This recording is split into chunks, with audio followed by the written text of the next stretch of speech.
After losing her mother to cancer, her job during company layoffs, and her beloved dog, all within 6 months, Jenna felt she couldn't breathe.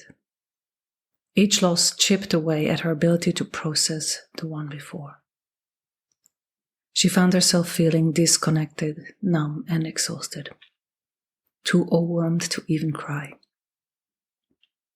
Friends tried to console her by saying things like, "You're so strong," or "It'll get better soon."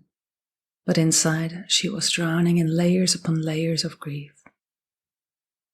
She wasn't just mourning one thing, she was mourning everything and all at once. Welcome to this mini-series on understanding the language of grief, loss, and trauma. My name is Nathalie Himmelrich. I'm a somatic practitioner, psychological therapist, educator, and author, specialising in grief and trauma, and the host of the How to Deal with Grief and Trauma podcast. Grief and trauma are deeply human experiences, yet many of us struggle to describe what we are going through or to understand what others are facing. The vocabulary of loss is vast, varied, and sometimes overwhelming. In this short podcast episode series, we'll explore the different types of grief, loss, and trauma that people encounter throughout life. Each mini-episode serves both as an educational tool and a compassionate companion for anyone trying to make sense of their own experience with grief, loss, and trauma, or someone who is supporting someone else who is. These terms are more than labels. They are doorways into greater understanding, healing, and connection. Whether you are a bereaved parent, a caregiver, a therapist, or someone walking alongside a grieving friend or someone who has experienced trauma, these bite-sized episodes aim to give you language, insight, and tools. Each one includes a definition, some key considerations, an explanation of why it matters, relevant podcast episodes, and frequently asked questions that I have been asked by my clients and you, the listener of the podcast.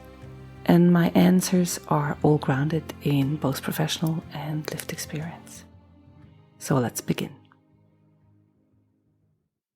Cumulative grief refers to the experience of multiple losses occurring within a relatively short time span, making it difficult to even impossible to fully process one loss before another follows. These losses may be related, like losing a loved one and then facing financial hardship, or they might be seemingly unrelated, such as a death of a family member followed by a friendship breakdown or a health crisis. It's also important to see that it's not just with death-related losses.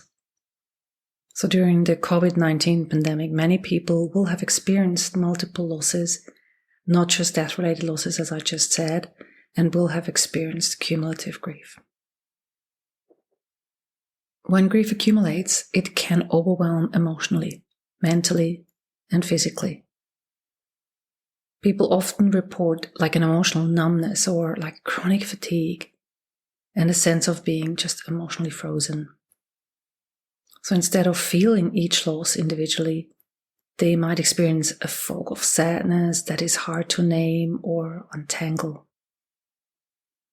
It is also common to feel guilt for not grieving properly or for not giving each loss the attention it deserves. So cumulative grief can lead to burnout, also depression, or a sense of hopelessness if support isn't accessible. Many people feel pressure to move on from one loss before another is fully acknowledged. And cumulative grief reminds us that grief does not occur in isolation. And the truth is, life rarely gives us time to heal before another hardship arises.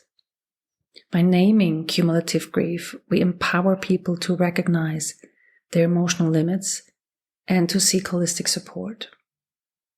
Because understanding this layered experience allows for more compassionate self-care and encourages a gentle, step-by-step approach to healing.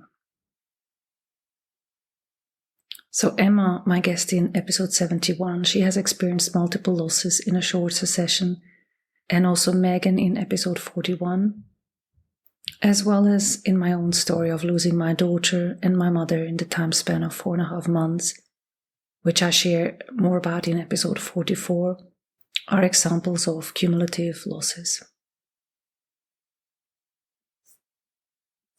So some of the questions that I have heard from clients and listeners.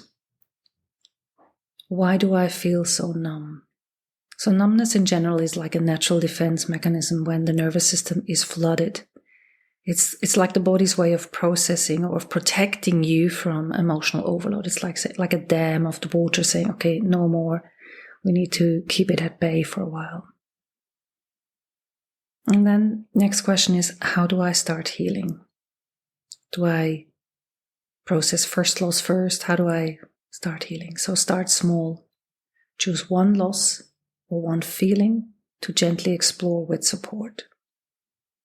I would recommend journaling, grief counseling, obviously with a grief literate therapist, and body-based practices such as somatic experience or gentle movement or breathing exercises. They really can help the process. Another question I received was or is it selfish to still be grieving past losses when something new happens? I mean, not at all. You can't choose where your emotions go. And so each grief adds to the emotional load.